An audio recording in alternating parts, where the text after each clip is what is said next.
If you were to kidnap a caveman, blindfold him, and drop him into New York City, where would he think he was? It's really an unfair question for our caveman. The city has no single distinct sound. It is, if you'll pardon my poetics, a soundscape made of fragments. Buses honking, conversations cutting and refracting, the occasional dog barking and whining. This chaotic, sometimes unintelligible noise is the subject of Andy Warhol's strange book, A Novel. Let's get a few questions out of the way. The famous pop artist Andy Warhol wrote books? Well, yes. There are his more known semi-autobiographical works, his 1980 memoir Popism and his 1975 musings, The Philosophy of Andy Warhol. But lesser known and rarer is this early book from 1968, intriguingly titled A Novel. In true Warholian fashion, A Novel isn't really a novel at all, at least not in any traditional sense. To create it, Warhol followed an actor named Ondine, one of his so-called superstars, for 24 hours and recorded everything that happened on 2 tape recorders. Warhol then hired 2 high school girls to transcribe these tapes in totality. Every beep, honk, and bark remained in the text. Sound chaotic?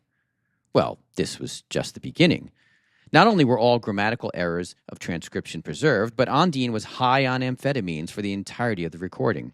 His repeated pleas for Warhol to turn the tape off are also faithfully transcribed, making A one heck of a read. Warhol was inspired in this pursuit by the likes of Jack Kerouac, whose Visions of Cody, written in the early 1950s, although not published until the 70s, was assembled under the influence of Benzedrine. Warhol also saw A as a natural response to the narrative, or more accurately, non-narrative style of James Joyce's Ulysses. But where does our caveman come in all this mess? And where's Warhol's commentary on the noise? Well, try reading A, and you'll likely struggle to make sense of any of the madness. Competing conversations, ambient city noise, fragmented dialogue, it's all reproduced in the text. But that's the point. Warhol deliberately disorients the reader by presenting the sounds of modern life in narrative form. The result?